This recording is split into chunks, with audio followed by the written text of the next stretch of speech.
nagbabag at nag-aalab ng mga kaganapan sa kasulok-sulukan ng Kalakang Maynila sa loob ng ating bansa at saan mang dako ng mundo. Naglalagablog! Natatampukan ng mga pambihirang kaganapan na bumabandera sa mga police blotters, mga kulay dugong pangyayari na nakakagimba at mga nakakatawang pansin eksena na tiyak na pag-uusapan. Naglalagablog! At narito na ang naglalagablog ng mga balita sa DCXL 558! Naglalagablog sa 558! Tuloy po mga balita, makasama ngayong umaga ng Lunes, ganda sikat ng araw dito sa Makati. Sana sa inyo rin. January 20 na ho tayo, 2014. Sa halang po ni Weng, ako si Buddy, may nangyari. Naglalagablog sa 558! Natin umabot sa 5.7 kilometers po ang layo ng prosesyon na imahe mula sa Basilica Minore del Santo Niño de Cebu. Kumat hindi pa opisyal na nagtatapos, naging mapayapa naman ang pagdiriwang ng Sinulog Festival. Yan po naging assessment ni Police Regional Director sa Region 7, Danilo Constantino, sa interview ng DCXL RMN Manila. Ayon kay Constantino, sa Enero 25 pa talaga yung opisyal pong pagtatapos ng okasyon. Ngayong weekend niya nakatakday pagdiriwang naman ang mga major activities doon. Naging ayos ang pagdiriwang ng Sinulog Festival. Although hindi pa ito ang huling araw, hindi pa huling araw yung kahapon, no? Hanggang 25 pa talaga yung official na termination ng Sinulog Festival. So, yung Sabado at Linggo, ito yung kung saan yung dalawang major activities, yung procession at saka yung Grand Mardi Gras. So, maayos naman na tapos itong mga activities na to. Inerti na opisyal ng pulis na tuloy-tuloy ang kanila pong pagbabantay sa buong Cebu para mapangalagaan ang seguridad ng mga milyong deboto na nakiisa sa Sinulog Festival. Deployment ng personnel natin, especially here in the province of Cebu City in particular. Yes. Nag-augment tayo ng mga police personnel para ikalat at pangalagaan yung seguridad, yung katahimikan dito sa Cebu City. Region 7 Police Director Danilo Constantino sa DCXL RMN Manila. Naglalagablog sa 558! Sa Quezon City, dead on the spot mga kasama isang pintor matapos pagbabarilin sa covered court ng Covenant Village, Barangay Bagong Silangan. Nilalang biktima si Raymond Masela, 20 anyos at residente ng lugar. Sa ulat, pasado alauna kanina madaling araw, naglalaro po yung biktima ng Cara E. Cruz.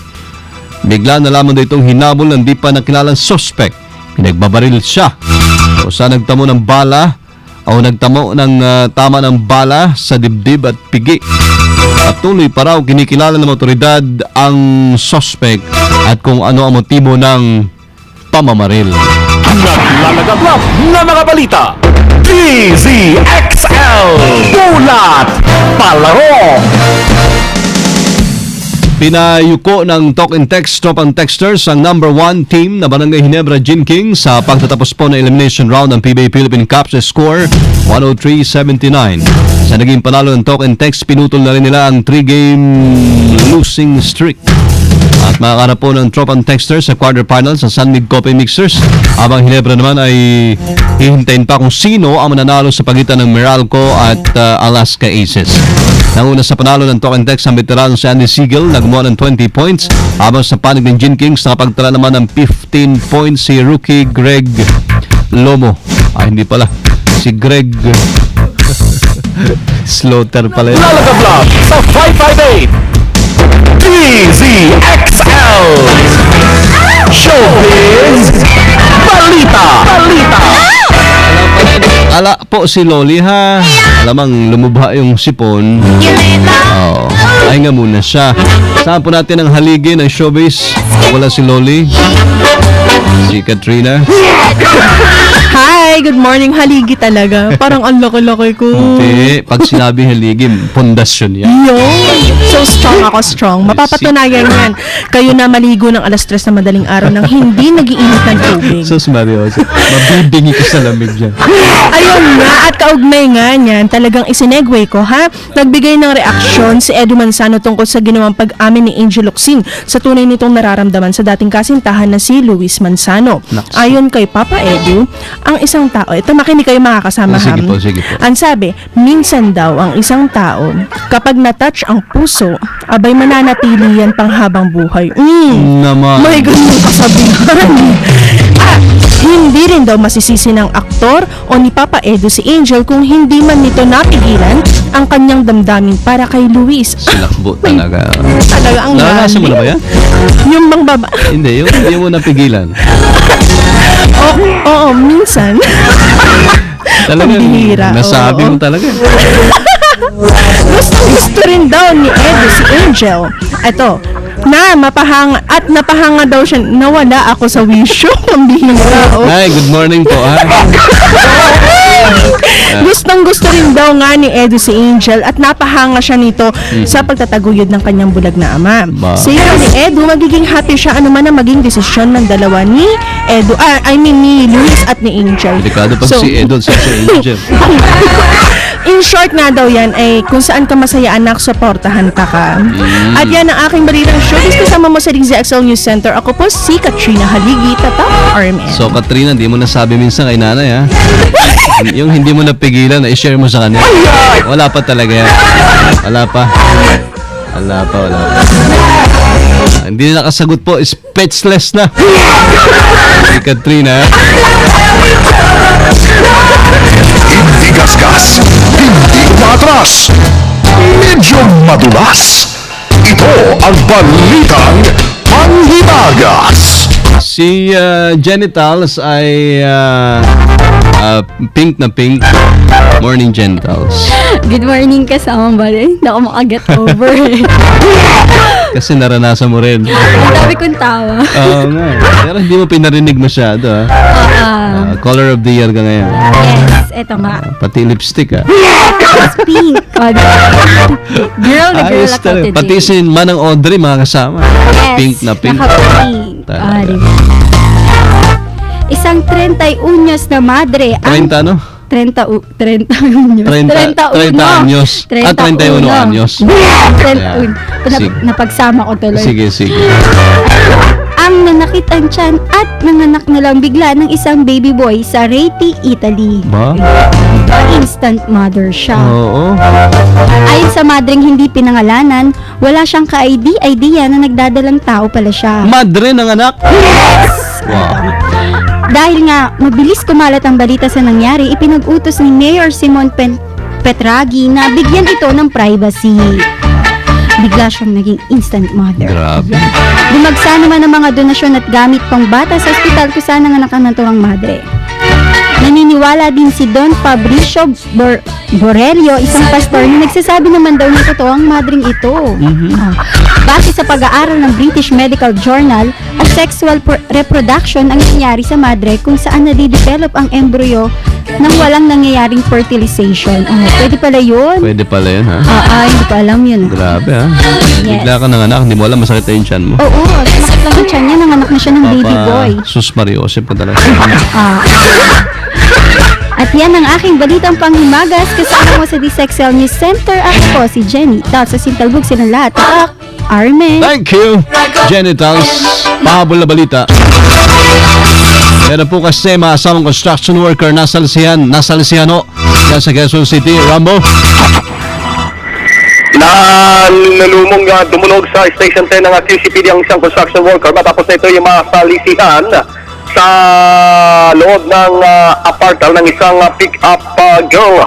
Kinilala ang biktimang si Robert Bienvenida, 44 anyos, residente ng Barangay Katipunan sa Roa City. Sa salaysay ni Robert, Gabing pasado alas 10, siya ay naglalakad sa footbridge sa Cubao nang biglang lapitan ng pick-up girl at niyayang makipagtalik sa day-to-day apartment. Kagad namang pumayag ang naturang construction worker at nang pagdating sa loob ng apartment, sinabihan siya na mag-shower. Nang mag-shower na ang naturang construction worker, nang lumabas ay laking gulat na lamang ito nang matuklasang wala na ang pick-up girl o jokard at wala na rin ang kanyang wallet na lamang 500 pesos. Minimaintain ba ng pulisyan o kung sino man? Hindi pa alam ka sa mga body. Bakit kasi hindi pa natatapos yan? Pang-5 report mo ng ganyan yan, di ba? Marami, hindi lang. Halos gabi-gabi ka kita mo sa na. mga body. Ba't ganun hindi pa matapos, hindi pa masolusyonan, ano? Iyon ang malaking katanungan. Maski ang inyong lingkod at yung mga residente rito, gabi-gabi na lamang ay meron nangyayari. At kapag meron namang nahuhuli, ay pilit na pinaareglo ng mga pulis. Pero walang pulis na nabibiktima, ano? Wala pa. Wala. Sana ay merong mga pulis. Dahil pinakamalaking natangay dito kasamang body, ng mga nakarang taon, 50,000 pesos yung negosyante. Segway. ZXL Bulat Trapiko. Samantala, kasamang body, ang daloy ng trapiko sa kaba ng EDSA ay panayad hanggang mabagal at tuloy-tuloy ito.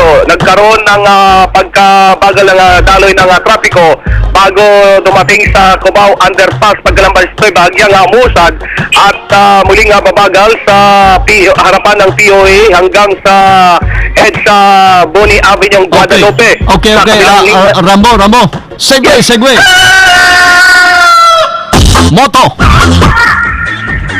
for today kasamang body, MOTTO ko, handog ko kay Professor Eric Sanuan at kay Juvie de Guzman, kay maging kay Jonathan De La Torre at kay Jennifer Villamor Toso. Ang aking moto kasamang body, MOTTO may ko. nag-text sa akin gagad.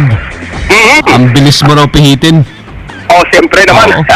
Nandyan si Professor Eric Sanuan ang nagtuturo sa atin. Moto. Moto, start where you are, use what you have, do what you can. Tagalogs! Sa Tagalog, kasamang body, magsimula ka kung nasaan ka, gamitin mo kung anong meron ka, at gawin mo kung ano ang kaya mo. Galing. Thank you, Rambo. Thank you very much, kasamang body. Kasama mo sa kahabaan ng EDSA Kamuning Silvestre Lamay Tatak RMN. Dire-diretso naglalagablab na balitang tatak RMN. Yung po napahinggan sa DCXL 558 ngayon po umaga ito na Lunes, January 20, 2014. Kasama nyo sa serbisyo publiko. Alam po ni Weng de la Peña from the city. Hindi pa kami city. Probinsya lang. Occidental Mindoro. Madi Oberas, mabuhay. Manang Audrey, susunod na. Pula sa DCXLI. Tatak RMN. Sumayo ang 15 minutong kalipunan ng mga pinakahuling kaganapan sa Kalakang Maynila, sa ating bansa at saan mang dako ng mundo. Naglalagablab dito lamang sa Ulong Pihit DZXL 558, ang bagong kasama mo.